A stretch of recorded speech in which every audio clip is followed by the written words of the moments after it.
비상시 산소 마스크는 반드시 본인이 먼저 착용하십시오. 그런 다음 도움이 필요한 어린이나 노약자를 도와주시기 바랍니다. 1장. 산소 마스크는 나부터. 나는 비행기를 탈 때마다 중요한 삶의 진리 한 가지를 확인한다. 비상사태가 발생하면 산소 마스크는 반드시 자신이 먼저 쓰고 그 다음에 도움이 필요한 사람을 도와주라고 안내한다. 내가 숨 쉴 수 없다면 그 누구도 도와줄 수 없기 때문이다. 무슨 일을 하든 자신에 대한 사랑을 잊어서는 안 된다. 내가 나를 사랑하고 내가 행복해야 다른 사람을 진정으로 사랑하고 행복하게 해줄 수 있다. 자녀를 행복하게 해주려면 부모가 먼저 행복해야 한다. 말은 생각을 바꾸고 생각은 태도를 바꾼다. 자기 사랑을 키울 수 있는 긍정학원 4가지를 매일 반복해보자.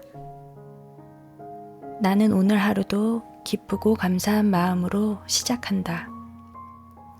나는 있는 그대로의 나를 좋아하고 사랑한다. 나는 가치 있고 사랑스러운 존재다. 나는 내 안에 부족한 점도 자비롭게 받아들이고 이해한다. 긍정학원을 매일 아침 외워보세요. 놀라운 변화가 찾아올 겁니다. 오늘의 책은 심리학 박사 이민규님의 생각의 각도입니다. 인간관계에 도움이 되는 내용을 읽어드릴게요. 2장. 사람들은 나에게 관심 없다. 다른 사람들의 말에 너무 휘둘리지 말자. 남들의 평가에 연연하지도 말자. 인생사 괴로움의 대부분은 타인의 말과 평가 때문에 생긴다. 인정받고 사랑받고 싶은 것이 인간의 본성이기 때문이다. 하지만 세상 사람들은 생각만큼 우리에게 관심이 없다. 별로 중요하지도 않은 사람들이 우리에게 보이는 별로 진지하지도 않은 평가나 시선에 신경 쓰면서 소중한 것에 써야 할 중요한 시간과 에너지를 낭비하지 말자. 타인의 인정과 사랑을 받는 데 초연하고 혼자서도 얼마든지 잘 지낼 수 있다고 생각하면 우리는 지금보다 자유로운 삶을 살 수 있다. 사람들은 누구나 자신이 세상의 중심에 있다고 생각한다.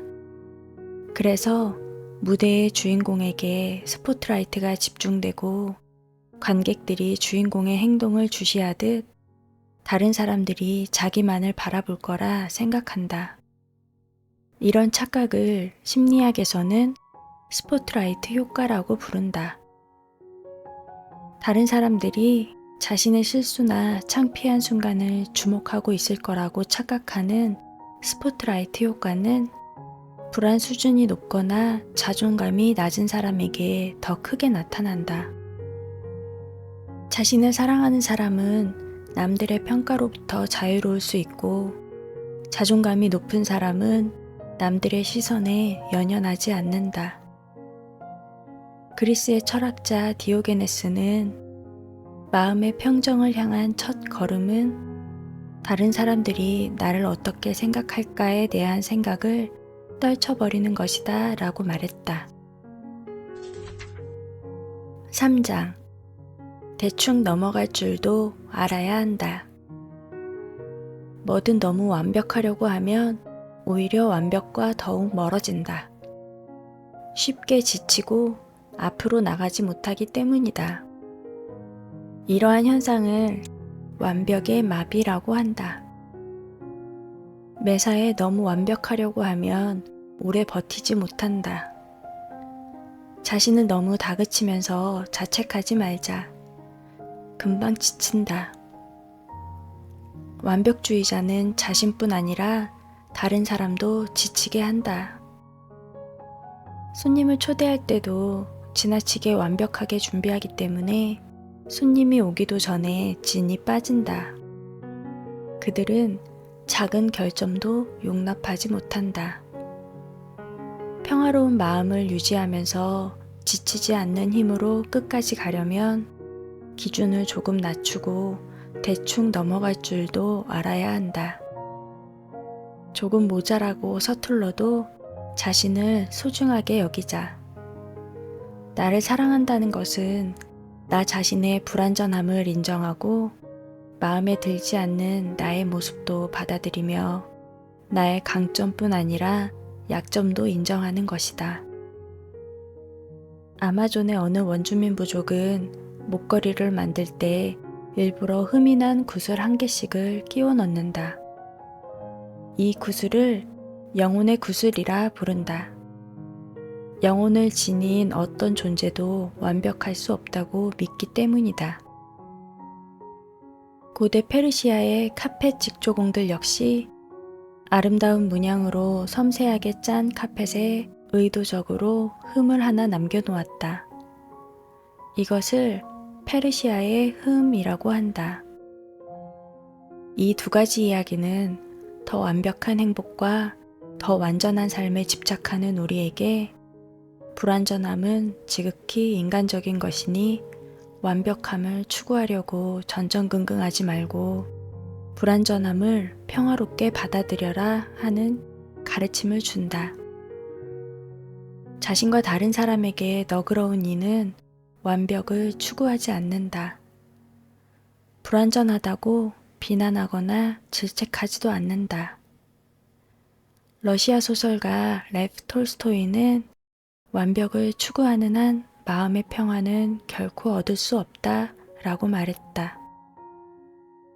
지금 내가 너무 완벽하려고 하는 한 가지를 생각해 보자. 그리고 꼭 그래야만 하는지 잠시 고민해 보자. 4장. 자신과 주고받는 혼잣말의 힘. 우리의 운명을 조종하는 대화가 있다. 바로 자기 자신과 주고받는 내면의 대화다. 운명을 바꾸고 싶다면 자기 자신과 주고받는 혼잣말을 바꿔야 한다. 월요일 아침, 마지못해 출근하는 사람은 다음과 같은 말을 한다. 목구멍이 포도청이니 어쩔 수 없이 나가야지. 반면 즐거운 마음으로 집을 나서는 사람은 다르다. 갈 곳이 있고 할 일이 있어서 감사하다. 어차피 해야 할 일이라면 즐겁게 일하자. 말에는 마법 같은 힘이 있다. 혼자 하는 말은 머릿속에서 나와 우리 몸의 세포 속으로 스며들어 우리의 몸과 마음을 움직인다. 부정적인 말은 불만을 부르고 긍정적인 말은 행복을 가져온다. 오늘 우리가 무심코 주고받은 내면의 대화가 우리의 인생을 바꾼다. 긍정적으로 변하려면 사용하는 단어를 바꾸면 좋다. 실제로 긍정적인 단어를 많이 쓰면 더 행복하고 오래 산다는 연구 결과가 많이 있다. 텍사스 대학교에서는 개인 블로그 35,000개와 학생들의 에세이 15,000개를 분석해서 부정적인 단어를 많이 사용하는 이들은 질병이나 외로움, 신경증, 우울증에 시달릴 가능성이 더 높다는 사실을 발견했다. 반면 긍정적인 단어를 다채롭게 구사하는 이들은 직장 생활뿐 아니라 여가 생활에서도 더 성실하고 적극적이고 몸도 더 건강했다고 한다. 행복하려면 부정적인 단어를 줄이고 긍정적인 단어를 늘려야 한다. 다행스럽게도 우리가 선택할 수 있는 단어들은 모두 공짜다. 오늘 나에게 들려주고 싶은 가장 긍정적인 말을 생각해보자. 5장. 문제가 더 심각해지는 까닭. 문제가 생기면 너무 심각하게 생각하지 않아야 한다. 모든 문제는 지나치게 심각하게 생각하기 때문에 더 심각해진다. 문제를 크게 만들지 않으려면 문제를 해학적으로 바라볼 수 있는 유머 감각을 길러야 한다. 실수를 저질렀을 때, 일이 뜻대로 안 풀릴 때, 누군가와 다툼이 생겼을 때, 지나치게 심각하게 생각하면 상황이 점점 더 나빠진다. 하지만 해학적으로 바라보면 별일 아닌 것이 되고 의외로 쉽게 문제를 해결할 수도 있다. 심리학자 프로이트는 유머야말로 인간이 가지고 있는 가장 우아한 방어 기제다라고 말했다. 심각한 사람에게는 아무것도 아닌 일이 문제가 되고 해학적인 사람에게는 아무리 심각한 문제도 아무것도 아닌 일이 된다. 링컨의 정적 스티븐 더글러스가 링컨은 말만 그럴듯하게 하는 두 얼굴의 이중인격자라고 비난했을 때 링컨은 미소를 지으며 이렇게 응수했다. 제가 두 얼굴의 소유자라면 오늘처럼 중요한 날에 왜 이렇게 못생긴 얼굴을 가지고 나왔겠습니까? 심각한 상황이 찾아오면 관점을 바꿔 해학적으로 바라보는 연습을 해보자. 6장. 모르는 것을 인정하자. 모르면 모른다고 솔직하게 말하자. 내가 모르는 것을 누군가 알고 있다면 그에게 가르침을 부탁하자. 대화 중에 이해가 안 되는 내용이 있으면 그 말이 무슨 뜻인지 정중하게 물어보자. 모른다고 하면 의외로 사람들이 좋아한다. 그리고 배우려면 우선 모른다는 사실부터 인정해야 한다. 빤히 알고 있는 내용도 기억이 잘 나지 않아 쩔쩔맬 때가 있다. 판서를 할 때 익숙한 심리학 용어의 철자가 헷갈릴 때도 있다. 나는 꽤 오랫동안 이런 상황에서 진땀을 흘리며 난감해했다. 하지만 생각이 안 나면 안 난다고 말하고 모르면 모른다는 것을 솔직하게 인정하자고 생각을 바꿨다. 그 후로는 학생들에게 이렇게 말한다. 철자가 생각이 안 나네. 누구 아는 사람? 마음도 한결 편안해졌다. 그런 내가 무능한 교수라고 학생들이 대자보를 써붙인 적은 없다. 수강 신청을 취소한 학생도 없었다. 언젠가 자료 정리를 하던 중 사전을 뒤져도 찾지 못한 영어 단어가 있어서 영문과 교수에게 전화를 걸어 도움을 요청했다. 그분은 그 단어의 어원과 함께 재미있는 사례까지 친절하게 알려주었다. 그 후 그분도 심리학에 관한 이것저것을 내게 부담 없이 물어왔다. 우리는 더욱 친해졌다. 왜 사람들은 모르는 것을 모른다고 말하지 못할까? 모른다는 것을 인정하면 자존심이 상하기 때문이다.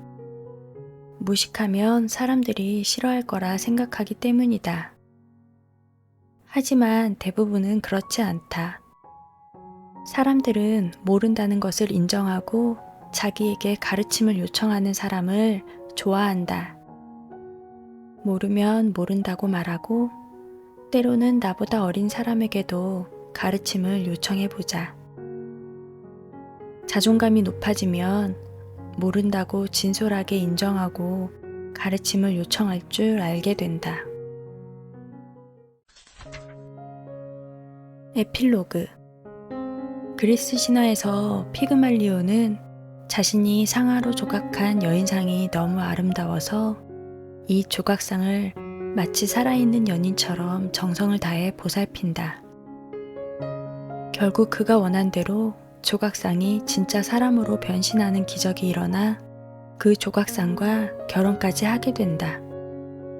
이처럼 어떤 사람에 대한 깊은 믿음과 기대가 그 사람을 긍정적으로 변화시키는 것을 심리학에서는 피그말리온 효과라고 한다.